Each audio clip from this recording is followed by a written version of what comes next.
Hello dear friend, आप सभी का इजी लर्न में स्वागत है। आई होप आप सभी अच्छे होंगे, अपनी स्टडी प्रॉपर तरीके से कर रहे होंगे। तो आज हम लोग डीएलएड थर्ड सेमेस्टर का छठा प्रश्न पत्र हिंदी का देखेंगे। इससे पहले मैंने आपको 18 क्लास करा दी थी और 8 चैप्टर कंप्लीट हो गया था। आज जो हमारी क्लास रहेगी यहाँ पे 19 कर लेना, ठीक। 19वीं क्लास रहेगी और चैप्टर 9th रहेगा, ठीक। आज हम लोग पढ़ेंगे वाक्य और वाक्य के प्रकार, ठीक। वाक्य और वाक्य के प्रकार। शिक्षक के निर्देशानुसार छोटे छोटे वाक्य लिखना। शिक्षक के अनुसार छोटे छोटे वाक्य लिखना। देखिए, बच्चा जब छोटे में बोलता है, सीखता है तो सबसे पहले शब्द फिर वाक्य बोलता है। जो छोटा बच्चा होता है तो जब बोलना सीखता है तो सबसे पहले शब्द फिर वाक्य बोलता है, ठीक। इसलिए भाषा का मुख्य अवयव जो है वो वाक्य है, ठीक। इसलिए भाषा का मुख्य जो अवयव है वो वाक्य है, ठीक। देखिए वाक्य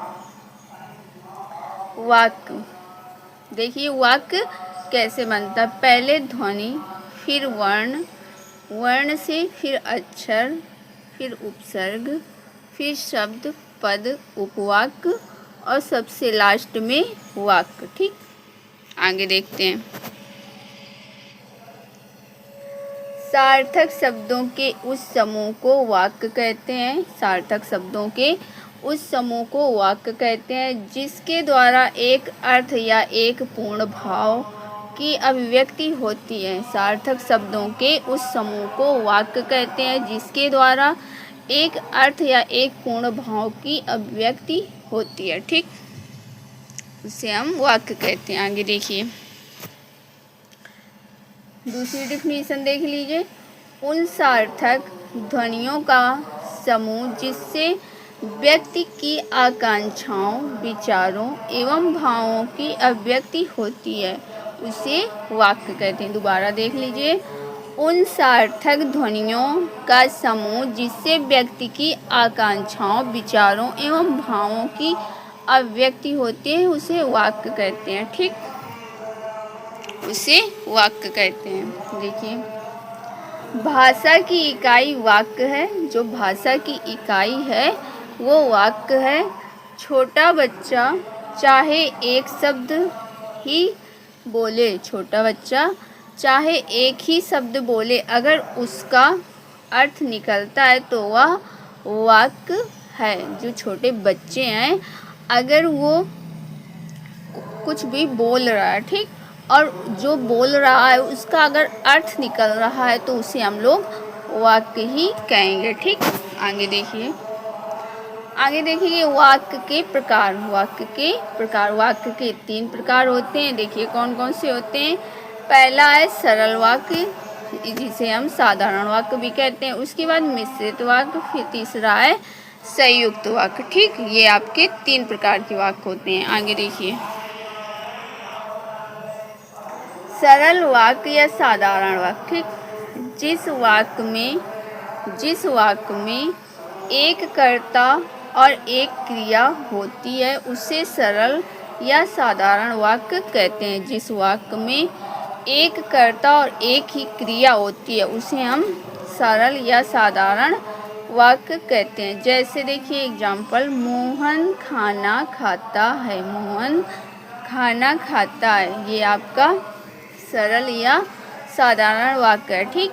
रीता बाजार जाती है, ये भी आपका सरल या साधारण वाक्य होगा, ठीक। आगे देखिए, उसके बाद दूसरा नंबर है मिश्रित वाक्य। मिश्रित वाक्य मतलब कि जब क्या होता है, देखिए पहले डेफिनेशन देख लेते हैं। जिस वाक्य के साथ एक या अधिक उपवाक्य होते हैं, जिस वाक्य के साथ एक या अधिक उपवाक्य होते हैं उन्हें मिश्रित वाक्य कहते हैं। उन्हें मिश्रित वाक्य कहते हैं, ठीक। जिस वाक्य के साथ एक या अधिक उपवाक्य होते हैं, एक या अधिक उपवाक्य होते हैं उन्हें मिश्रित वाक्य कहते हैं, ठीक। जैसे मतलब एक से अधिक वाक्य होते हैं उन्हें हम मिश्रित वाक्य कहते हैं। ठीक, जैसे देखिए, पुलिस अधीक्षक की आज्ञा पाते ही जवान आगे बढ़ गए। पुलिस अधीक्षक की आज्ञा पाते ही जवान आगे बढ़ गए। ठीक, दूसरा है सूरज निकला इसलिए अंधेरा भगा। सूरज निकला इसलिए अंधेरा भगा। ठीक, तो इसमें एक वाक्य ना होकर इसमें दो दो वाक्य बनते हैं। ठीक, इसलिए हम इसे मिश्रित वाक्य कहते हैं। ठीक, आगे देखेंगे। उसके बाद तीसरा है संयुक्त वाक्य। तीसरा है संयुक्त वाक्य। तो देखिए, जिस वाक्य में दो या अधिक प्रधान उपवाक्य हों, जिस वाक्य में दो या अधिक प्रधान उपवाक्य हों उसे संयुक्त वाक्य कहते हैं। उसे संयुक्त वाक्य कहते हैं। ठीक, जिस वाक्य में दो या उससे अधिक प्रधान उपवाक्य हों उसे हम संयुक्त वाक्य कहते हैं। देखिए, जैसे जहाँ, और, या, किंतु, परंतु, लेकिन, बल्कि, यद्यपि, तथापि। ठीक, आय वह संयुक्त वाक्य होते हैं। ठीक है, आगे देखेंगे एग्जाम्पल। जैसे राम कक्षा में गया, राम कक्षा में गया परंतु मोहन नहीं था। मतलब जैसे ही राम कक्षा में प्रवेश किया वो तो देखा उसने कि वहाँ पे मोहन नहीं है। ठीक, दूसरा है सूरज निकला और अंधेरा भगा। सूरज निकला और अंधेरा भगा। ठीक, तो इसमें आपके दो वाक्य हो गए। ठीक, उसके बाद तीसरा है यद्यपि मैं वहाँ नहीं था। यद्यपि मैं वहाँ नहीं था तथापि पूरी घटना बता सकता हूँ। यद्यपि मैं वहाँ नहीं था तथापि पूरी घटना बता सकता हूँ। मैं वहाँ था नहीं लेकिन वहाँ हुई घटना को हम बता सकते हैं। वो कह रहा है। ठीक, आगे देखिए। आगे है वाक्य रचना की कुछ विशेषताएं। वाक्य रचना की कुछ विशेषताएं हैं, तो देखिए कौन कौन सी हैं।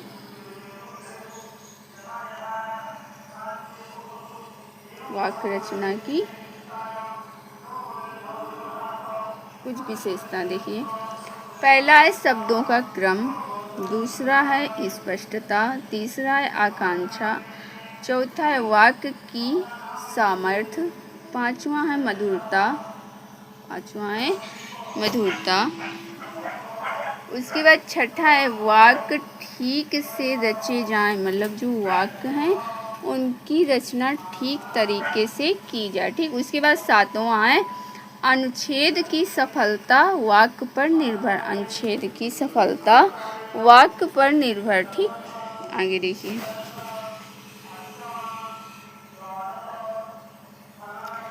वाक्य रचना में प्रभावशीलता कैसे लाई जाए। वाक्य रचना में प्रभावशीलता कैसे लाई जाए। ठीक, वाक्य जो रचना है उसमें प्रभावशीलता को हम कैसे लाएं, इसके बारे में देखिए। अच्छी हिंदी वाक्य रचना के लिए कुछ बातों का ध्यान भी आवश्यक है। अच्छी हिंदी वाक्य रचना के लिए कुछ बातों का ध्यान भी आवश्यक है। कुछ बातों का ध्यान भी आवश्यक है। देखिए, पहला है वाक्य में अशुद्धि ना हो। जो वाक्य है उसमें अशुद्धि ना हो, उसमें त्रुटि ना हो। ठीक, वो सही तरीके से वाक्य लिखा हो। ठीक, उसके बाद दूसरा है अप्रचलित शब्दों का प्रयोग ना हो। अप्रचलित शब्दों का प्रयोग ना हो। ठीक, जो उससे रिलेटेड ना हो उसका प्रयोग ना हो।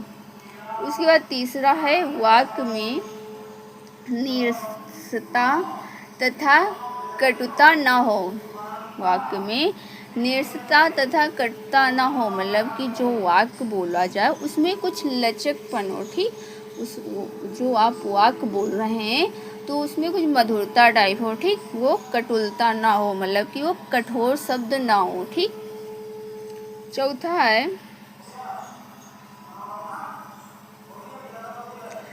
निरर्थक शब्द ना हो, निरर्थक शब्द ना हो, सार मतलब निरर्थक का मतलब होता है जिसका कोई अर्थ ना हो, ऐसे शब्द ना हो, ठीक, अर्थहीन शब्द ना हो। उसके बाद पांचवा है अनावश्यक विस्तार ना हो, अनावश्यक विस्तार ना हो, ठीक। आगे देखिए,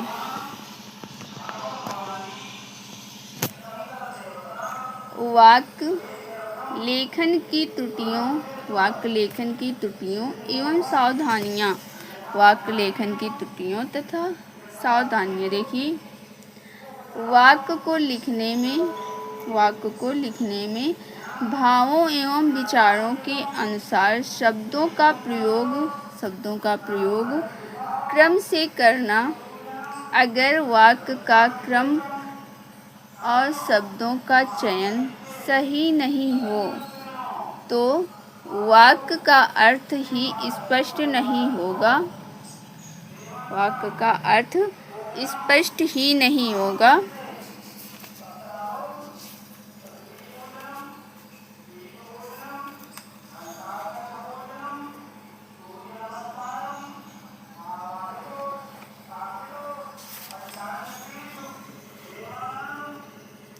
वाक्य का अर्थ ही स्पष्ट नहीं होगा, ठीक, नहीं होगा। वाक्य ऐसा होना चाहिए, वाक्य ऐसा होना चाहिए जिसमें भाव प्रकट हो, वाक्य ऐसा होना चाहिए जिसमें भाव प्रकट हो। फिर से देख लीजिए, वाक्य लेखन की त्रुटियां एवं सावधानियां, ठीक। वाक्य को लिखने में, जब हम वाक्य को लिखें तो उसमें क्या भावों एवं विचारों के अनुसार, अपने भाव एवं विचारों के अनुसार शब्दों का प्रयोग, अपने हिसाब से भाव एवं विचारों के हिसाब से शब्दों का प्रयोग करें, क्रम से, मतलब शब्दों का प्रयोग क्रम से करना, ठीक, क्रम से करना।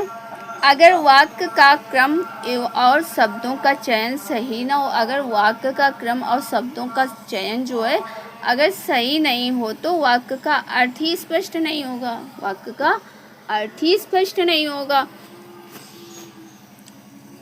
वाक्य ऐसा होना चाहिए जिसमें भाव प्रकट हो, आपका वाक्य ऐसा होना चाहिए जिसमें भाव प्रकट हो, ठीक। आगे देखिए, जैसे वह गीत गाता है, ठीक, तो इसमें आपका भाव प्रकट हो रहा है कि वह गीत गाता है, ठीक। दूसरा है संगीत सीखने के लिए, संगीत सीखने के लिए राम गुरुजी के पास जाता है, राम जो है वो गुरुजी के पास जाता है, ठीक। इसमें भी आपके वाक्य क्या है, स्पष्ट तरीके से, क्रम से है और इसमें भाव भी है, ठीक। तीसरा है ऋचा रसोई में खाना बना रही है, ऋचा रसोई में खाना बना रही है, ये भी आपका वाक्य स्पष्ट और क्रम से और भावपूर्ण है, ठीक। तो जो आपकी आज की क्लास थी यहीं तक थी, ठीक। मिलते हैं नेक्स्ट क्लास में, तब तक के लिए बाय बाय, टेक केयर।